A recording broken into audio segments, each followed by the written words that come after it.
Why, hello, everybody. Welcome to another edition of the AfterBuzz on this glorious Wednesday, April 17th.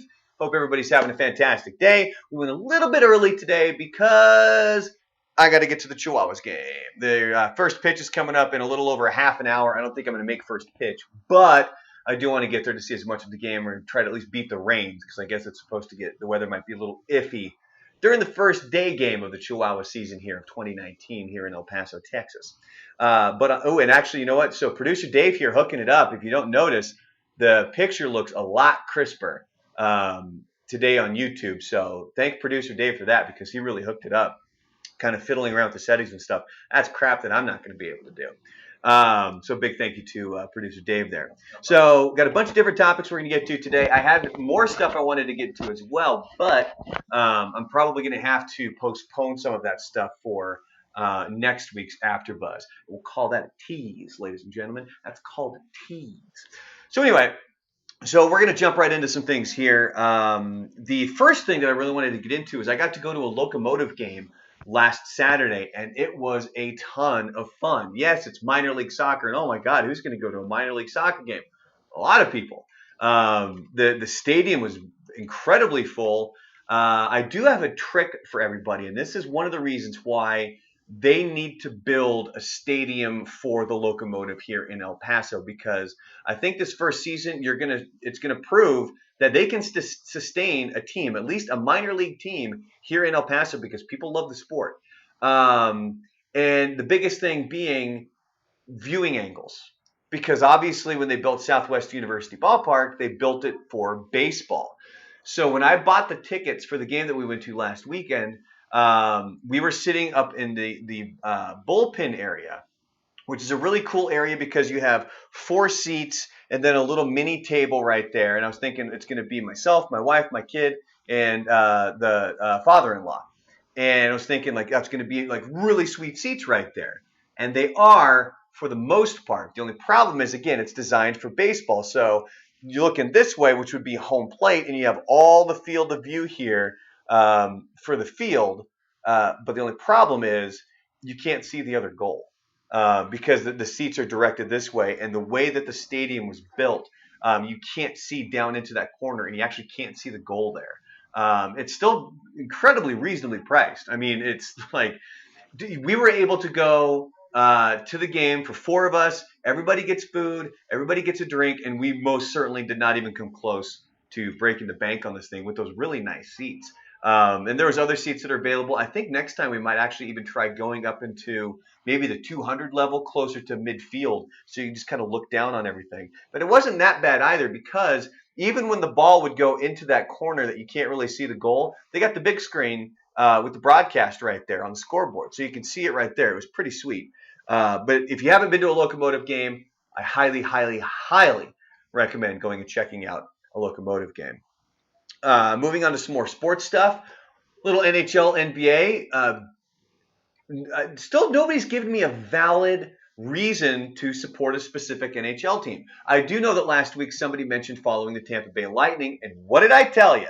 If I root for the Lightning, they're going to get swept out of the playoffs. I didn't start rooting for them, so you can't blame me. But sure enough, the team that led the league with the most points during the regular season swept out of the playoffs. That's the first time since the expansion in 1967-68, I believe, that the team that has led the regular season in points has gone winless in the playoffs. So congratulations, Tampa Bay Lightning. Man, I still catch myself rooting for the Bruins just because that whole New England-Boston connection. Man, and I really like watching Alex Ovechkin. That dude's a riot. He had a fight where he laid the guy out. There was some kid, I think he's still a teenager, he's a rookie, and he and Ovechkin are kind of jabbing back and forth, and then they did the hockey thing where they kind of skate up close, and you could see them doing like, you're gonna go, cool. Drop the gloves, and before the kid's gloves are even off, Ovechkin's got him by the jersey, and he's just fucking railing on him. And he lands 3 full flush shots on this kid's face, like 1, 2, 3. One of them as the kid's falling to the ground, and just bam. And usually it's one of those things where, you got the fight, they fall to the ground, both get up, maybe a little bit bloodied. But this kid was out. Like they couldn't get him up. Like he definitely sustained some little brain damage on that one because Ovechkin really gave it to him, and that was pretty cool. So I I was always nervous about rooting for the Capitals because they were always that team like the Lightning this year. They would do really good in the regular season and they always disappointed in the playoffs. Like that's the way Washington teams play, I guess, because that was what happened with the Nationals. For all the years that they had Bryce Harper, they would, win their division. They would be one of the top seeds, and then they would lose in the playoffs. The Washington Redskins, they would somehow squeak by and win the NFC East, and then they would lose in the playoffs. The Washington Wizards, they compiled a pretty decent team for a couple of years. They would do really well, and then they would lose in the playoffs. So that always kind of seemed to be Washington's MO when it came to its sporting teams, which always made me a little bit nervous because I want to back a team that's going to be in it for a while. I might have to hitch my ride to the Capitals just because I really like Alex Ovechkin. And what made it even better was after they won the Stanley Cup last year and the just a party tour that dude went on. The speech that he gave, hilarious. So I think I'm leaning towards rooting for the Capitals here. But I also don't want to get too invested in it because, again, like I've said before, one of the reasons why I love watching the NHL is I don't have a rooting interest or too deep of a rooting interest in the games. I can just sit and watch a game between two teams and enjoy the game for what it is. When it comes to basketball, baseball, football, baseball not as much. I generally have a vested interest in some way, shape, or form with these teams that are playing, and I don't want to say it ruins the game for me, but it definitely makes it more difficult to watch. So I might be leaning towards the Capitals, but I really just want to see some fun NHL playoff action. So that's pretty much the sports stuff. I don't want to cover too much of the sporty sports stuff. Again, if you guys have anything that you want to bring up, you are more than welcome to here in the YouTube chat. If you're just joining us, yes, we did start this one a little bit early because I do got to get out of here to go make it to the El Paso Chihuahuas game today. The next topic we have, there's a news story about a guy who got divorced and somehow, some way, his parents got rid of this big box of porn that the guy had. First of all, there's the internet, dude. What are you doing? But I actually have two separate stories about boxes of porn, oddly enough. Neither of them mine, but two separate stories. The first one I'll start with had to do with a kid that I went to college with. And it was a little bit awkward, but his parents had a big box of porn. And I'm like, pretty healthy sized box of porn. And he would always joke that, hey, my parents don't have anything, but when they die, I get that box of porn. And this was just this ongoing joke. And we thought he was fucking with us. Like, we thought this dude's joking. And Jenny, when you start in school and stuff like that, you kind of connect with certain people and you become friends with those people. Well, there was this one group of guys and we all started kind of hanging out and we would go party and, we got to, drinking and stuff like that. And one of these days we ended up at this dude's house and somebody brought it up because his parents were there, because at the time he was still living with his parents. And somebody brought it up to his mom. Like, hey, where's the box of porn? Bobby keeps talking about this box of porn. Oh, should I say his name? Yeah, it's Bobby. And sure enough, so she walks down the hall, she comes out, this big box of porn. And it was like, and we couldn't believe it, blew our minds. And it was so damn funny. And like the guys are rooting through it. And like, they're like, oh, can I have this one? Oh, can I have this one? And then, our friend Bobby's getting pissed off. Like, no, these are mine. Like, I get this stuff when my parents died. So that's the first box of porn story. The second one, a good friend of mine, we'll call him Blair because his name's Blair. He moved out to this house. There's a town outside of Portland, east of Portland, called Estacada. Doesn't have the greatest of reputations, but anybody that I've met from Estacada is actually a really, really cool person. But you know how like certain areas, like you're like, oh, like there's always rumors that fly about these cities and stuff like that. And like the really terrible nickname for the town was Incesticada. Yeah, there you go. That got a reaction out of producer Dave right there. So he moves out there, but it's a lot of farmland and a lot of stuff like that. And he moved into this house where he's renting it. And this place was fucking gross. It was on a Christmas tree farm.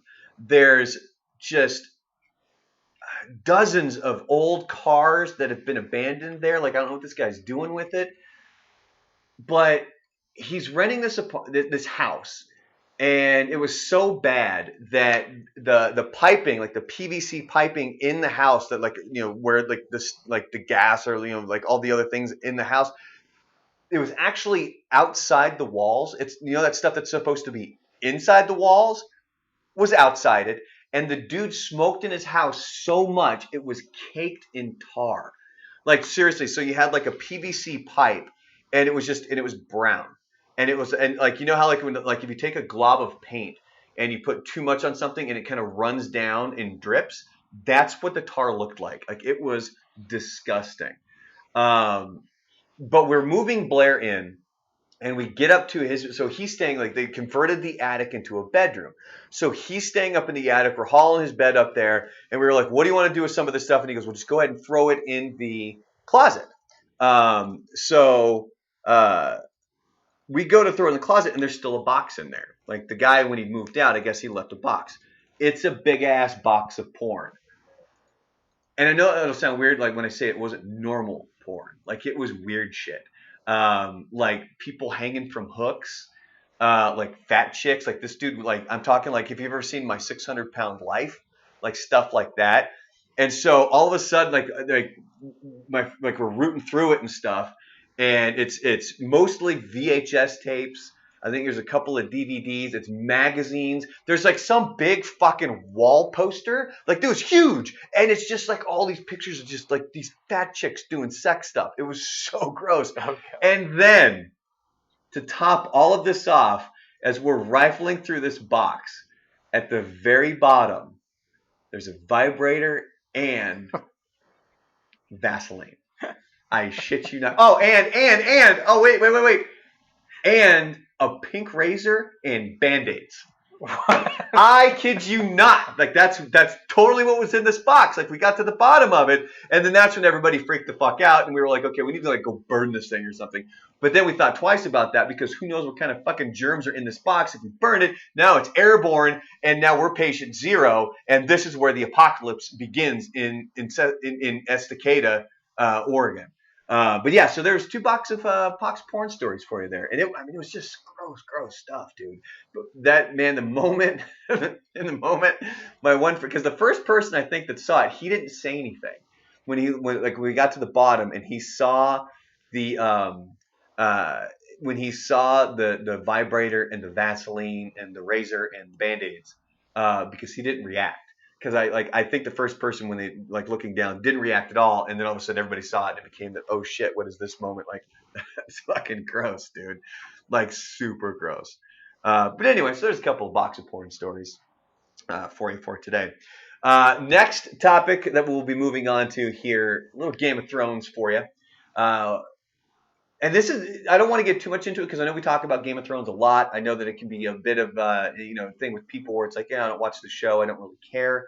But something that bugs me, and Buzz does this, when they call her Daenerys, it's not how her name is spelled. It's just YS on the end. It's not like YUS, which would be Daenerys. It's Daenerys.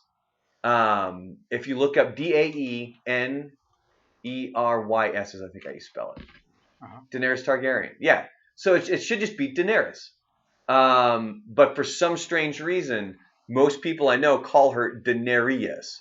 Johnny's saying no spoilers. No spoilers for Game of Thrones here. That's one of the comments that I wanted to make, is that it's, her name is spelled Daenerys. It's not Daenerys, and it bugs me. But I don't want to say anything on the air because I don't want to distract from the show and, call Buzz out for it, even though he would totally fucking call me out for it. Did I tell you, like, did I bring this up on the AfterBuzz when he was calling me out for Piper Parabo's name? I don't remember that one. Okay, so I was watching Turn Up Charlie, the show with Idris Elba, the one where he plays a DJ. Uh-huh. And it's got Piper Parabo in it. And I was talking about it. This was off air.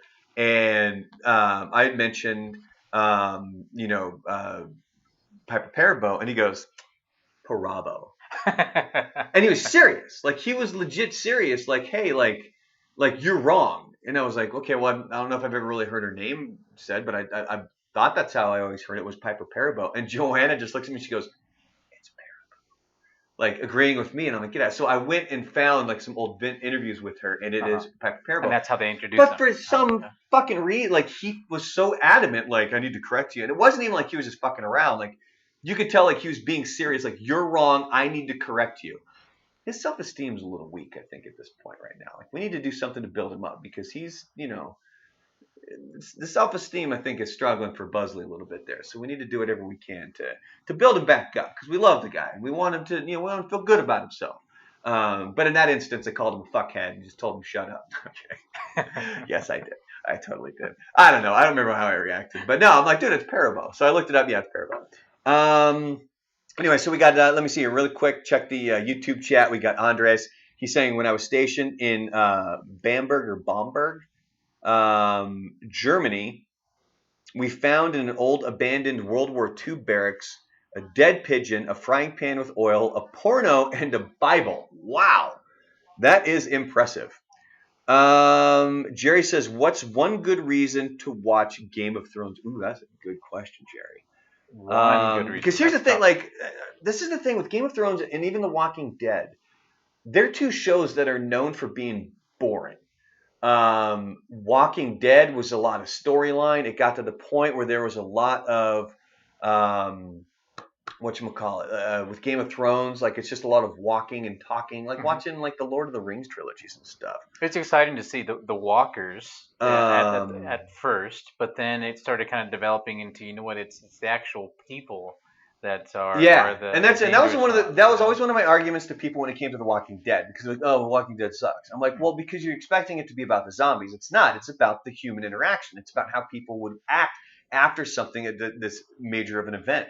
And kind of the same thing with Game of Thrones, where it was about the people. It was interesting that Buzz said that he thought that this last episode on Sunday, the premiere, was boring. Dude, he was hopped up on Lunesta, man. Like that's everybody called him out for that. We were like, dude, that's why he thought it was boring. But it wasn't as action packed as maybe you would have liked. But I loved it. I thought it was absolutely great. But one reason to watch Game of Thrones, it's brilliant storytelling. It's brilliant. The way that they are able to intertwine a lot of the things that are going on and kind of the subplots, because there's obviously the main plot of who's going to end up on the Iron Throne, but all of the separate subplots and stuff like that is what becomes really interesting.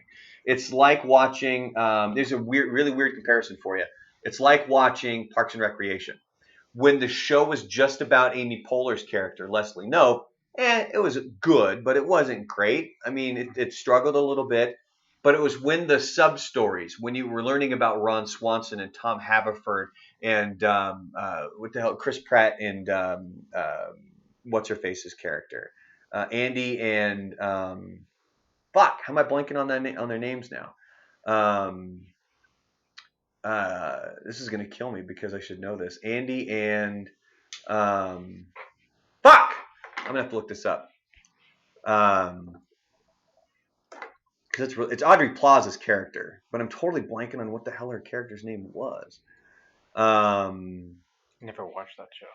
April Ludgate, that's it. Okay. You should watch it. Parks and Rec is funny. Now, what can be difficult, again, is the first couple of seasons, they're truly trying to make it about Leslie Knope. But when they start expanding, where you've got Ann Perkins, that's Rashida Jones's character, because that's actually a show that took her off of The Office. She was on The Office, and then she left, and then she jumped over to Parks and Rec. You had Rob Lowe and Ben as Chris Traeger, and Adam Scott as Ben Wyatt as well. But the thing that sucks, so the first two seasons, that's when you get Mark Brandanowitz, who I thought was a highly underrated character, but it wasn't until they got rid of him and brought in Adam Scott and Rob Lowe as main characters when the show really started to take off. But that's one of the things I think I'm trying to get at when it comes to Game of Thrones is it's not necessarily the show as a whole, it's the subplots and how they're able to intertwine them as well, of who's talking to who or who's plotting against this. That's why. But just be forewarned, there is a lot of downtime, and you can sit and just be like, I'm expecting action, and when are we going to see these dragons? And that can get very frustrating. Don't let that bog you down, because I'm telling you, like they better knock it out of the park here for this last season. I was impressed with episode 1, but if this fizzles out, I'm going to be so pissed because I wasted that much time. My wife even asked me last night. She said, "How much time do I need to dedicate if I was going to try to catch up on Game of Thrones now?" She goes, "If I watched an episode a day, when would I be done?" And I told her Just August. one episode a day. One episode a Oh day. yeah. Oh yeah. Because there will be 73 total episodes. So you're looking at middle of May, middle of June. Nah, about July actually would be more reasonable. You'd be wrapping up in July at that point. But yeah. So anyway, so that would be the one reason why I would say that to watch Game of Thrones. Now, if you get bored, don't watch it. Like I don't like people sometimes feel so forced. Like, oh, this is something everybody's talking about. I have to absolutely watch it. Nah, don't do anything that you're not going to enjoy doing. If it's boring to you, don't fucking watch it. It's not that big of a deal. Final topic for today. This is a topic that Lisa brought up on the show. It was a great topic. It was concert fails, and the one story that I talked about on the air had to do with this one concert. It was Deftones, Incubus, and Taproot. And I looked it up. I was able to find it on MTV. And this was in late 2000, October-ish. And this happened in Salem, Oregon. And because we had somebody in the Facebook chat ask, hey, was that here in El Paso? Because I had that happen to me. But basically what it was is the small girl came up. She wanted to be thrown up into the crowd to crowd surf. So me and two of my friends who, I'm little over 6 feet tall, about 200 pounds. At this time, I was skinnier. I was probably 175. But we all worked out. Like we were all fairly strong. The other two were in the military. So like we're grabbing him like 1, 2, 3, and just hurl the hell out of this girl. And she's like, "Wah!" And then she's in the middle of the air, like she turns over, so it's back, and she's like, "Ah!" And nobody fucking catches her. And just bam, like straight on the ground. And I mean, truly over like 3 rows of people is how far we threw her. And so every single person that's between us and her, like where she lands, just turns right around and is just mean mugging us. And it was at that point we're like, okay, do we creep out of here? What do we do? 2 seconds later, that girl's up bouncing around, like nothing happened. Yeah, she was having a blast. So it really wasn't that big of a deal. But yeah, so it was that concert. So this was in Salem, which is about a 45-minute drive, I think, from Portland. And so for some brilliant reason, the guy that I rode with, my one friend, he decided to put his debit card and his ID in his sock, not realizing that when you're down in the mosh pit, that stuff's going to get knocked around. So as we're leaving, so my one friend had his girlfriend there with him. And she stayed up in the seats by herself. So when we were done on the floors, this is what was cool about this venue. It's the Salem Armory. Is that they have kind of a floor, and then they got the seats, which you have at most venues. But you could go back and forth as you pleased. Like you could, and it was general seating everywhere. It wasn't like, oh, you have floor tickets. Oh, you get to sit in the seats like that. No, you can go wherever you wanted. So she stayed up there, like, after the fact, I'm like, why the fuck didn't you just give her your stuff, man? Like, what are you doing? So once the show is over, he realizes, oh shit, my ID and my card, and I think his car key as well, were somewhere. So at the end of the concert, we're walking around, like, found him. You found him? I believe we did. Really? I know we at least found his ID. I don't know if we found the card. But yeah, I was like, dude, like, what are you doing, man? So there was one major concert fail right there. But that was a really cool venue. So that was that show. And this one isn't necessarily a concert fail, but a few years later, I was working in Eugene, which you've got Portland, Salem, Eugene on a map. So for this one, I'm driving up, and it was Korn, Chevelle, and Breaking Benjamin was this concert. It was a big concert. It was super cool. And what was really awesome was I'm coming up from Eugene, and we've got like maybe 4 winners to do the meet and greets and stuff. Whereas coming from Portland, you've got, the big stations up there. They're bringing 20, 30 winners. They had split up for Chevelle. They split up our winning groups. So it was one group met Chevelle, one group at one time, and then the other group met Chevelle at a different time. So it's me and like 4 or 5 winners in there and Chevelle, and they're just hanging out. Dude, man, those guys were so flipping cool. Because as they were sitting there, they just kind of walk in like, hey, what's up? And I'm in there in like we had these really cool jackets. We made them look like FBI jackets, the blue ones, because it was KNRQ that I worked for. So instead of saying FBI, it said NRQ, and it had our names on it. Mine said GoT, and it had NRQ on the back, and it looked like an FBI jacket. It was super cool. So we're just sitting there, and like they were like, so like before the meet and greet, the handler was kind of like, look, they're going to sit at this table, and then you're just going to come up here, and they're going to sign your stuff, and you just make your way like this, and which is what they do for most meet and greets. I mean, it's what they did with Korn. Um, and as we were sitting there, Chevelle walks in, and they're like, you know what, guys? Like, look, we got like 20 minutes, man. Like, you guys want to shoot the shit? And we were like, yeah, please. So we just sat and shot the shit with Chevelle for like 20 minutes over everything, just random stuff. Like Chevelle towards the top of the list, super cool guys. That's awesome. And then this is when I'd already met Korn once before. I met them at a meet and greet, and it's one of those shuffle along meet and greets where they give you a piece of, a little 8.5 by 11, and they sign it, and you just kind of move down the line. And I think I met him twice before this, and each time one band member was missing each time. Like the first one, I think David was missing because he wasn't feeling well, and I think the second time Fieldy might have been missing. So this is the next time I've gotten to meet them, and as we were like done with the Chevelle meet and greet, I'm hanging out backstage with Korn's tour manager, just kind of shooting shit. I'm like, so because he also helped out with the Chevelle stuff, so I asked him, where do you want me to go? Like, do you need me to go back outside? Should I hang out here? And as I'm talking to him, all of a sudden I see Jonathan Davis over at the catering table getting spaghetti. And I'm like, man, if I have balls, I should totally do it. It's in the back of my mind. I'm like, you know what? Act like you belong. You've got the pass. Stay the fuck backstage. Just walk over there, get a plate of spaghetti, and go sit down next to Jonathan Davis, who's your fucking idol. Just fucking do it. And the back of my mind's like, fucking do it, fucking do it, fucking do it. And then all of a sudden my brain's like, you pussy. And I walked out. And I left. So I didn't do it. And to this day, it still bugs me that I didn't have the balls to even just give it a shot. Yeah. But then again, I'm representing the radio station. I didn't want to overstep my boundaries. I didn't want to do something stupid, look like an asshole. Where I'm literally wearing this, this NRQ jacket. I've done enough stupid things before to know, like, hey, like take off the gear.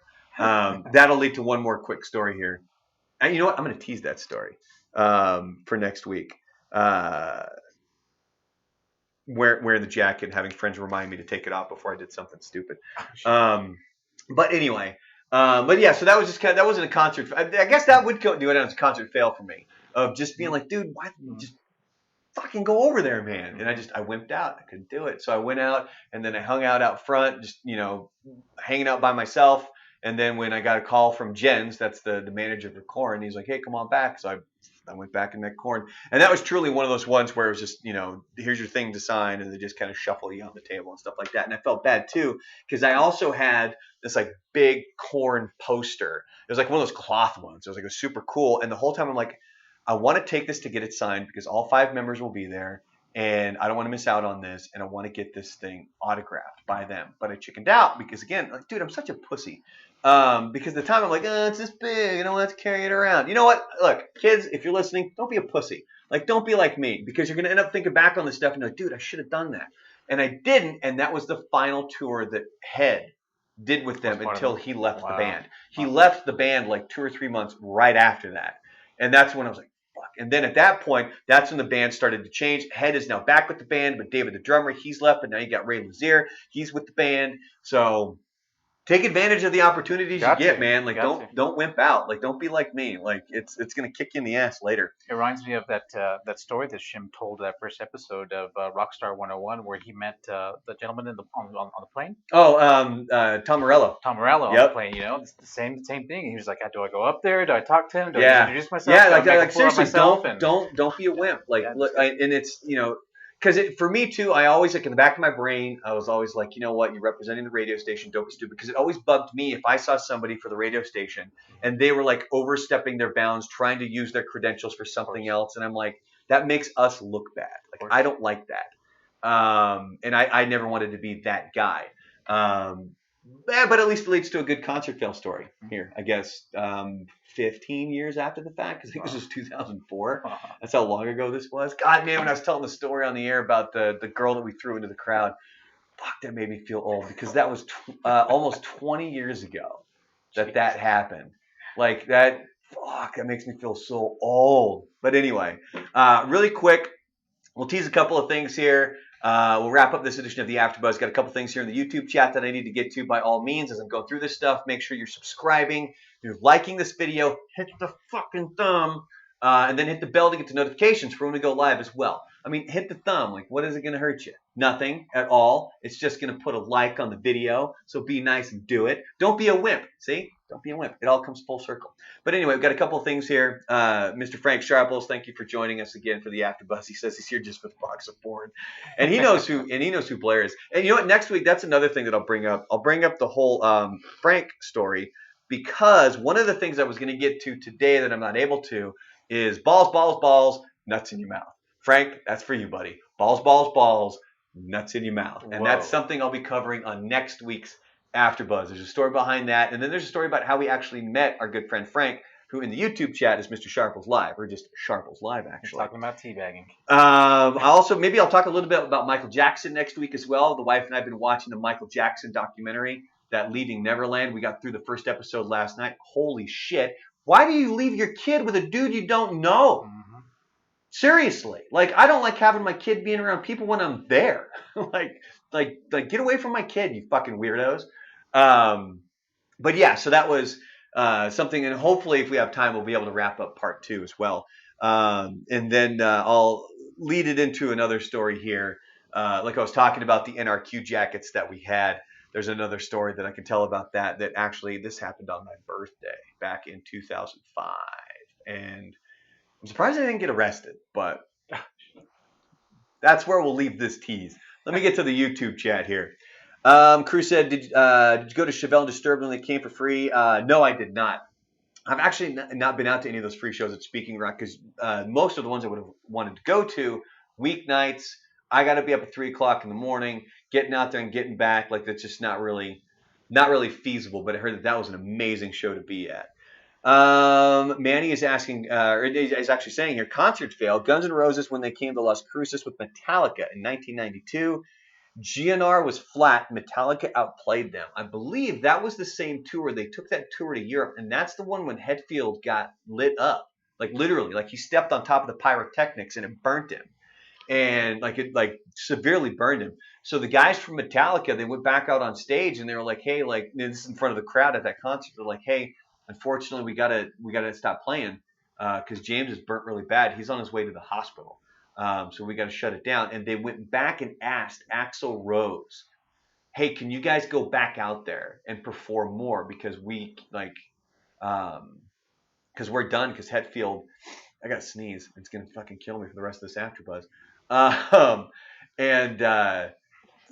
They went and asked Axl Rose, like, hey, is there any way you can go out there and perform? And he's like, my voice hurts. And he's got a whiskey or something, like a drink in one hand. He's smoking a cigarette. And I can't remember where I saw the footage, but I think it was like Lars or something like that I was talking about. They were pissed. They were like, fuck, because it caused a riot at this venue, because they were all, just pissed off that they couldn't perform. I believe that was that kind of same tour that ended up over in Europe.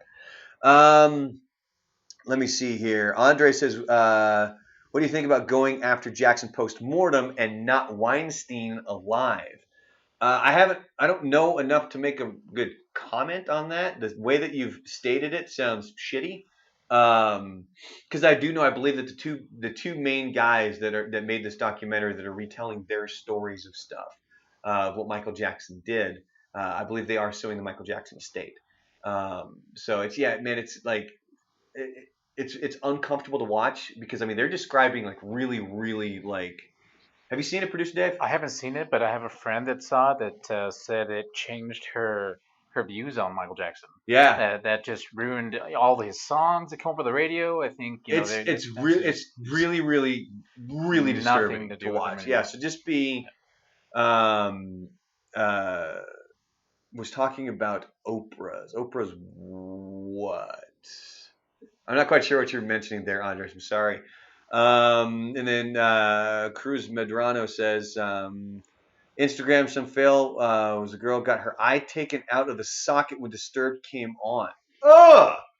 Jesus, there's a concert fail for you. What the fuck, man? Why would you tell us that? That's fucked up. But anyway, so we got to wrap up this edition of the AfterBuzz. I got to get down to Southwest University Ballpark. If you're at the game, come say hi. I'm going to go get myself a Juarez dog and a beer, enjoy a game, and a couple other things. Maybe I'll tell some other concert fails or something like that. next week, but we got a lot of things we'll cover. We might cover some Michael Jackson if I can get through the HBO documentary. And of course, for everybody else and for Mr. Sharples, balls, balls, balls, nuts in your mouth. And on that note, have yourselves a great Wednesday, everybody. And if you're in El Paso or anywhere where it's raining, be safe driving out there. And we'll see you guys next week on the AfterBuzz and tomorrow morning, bright and early, the Buzz Adams Morning Show.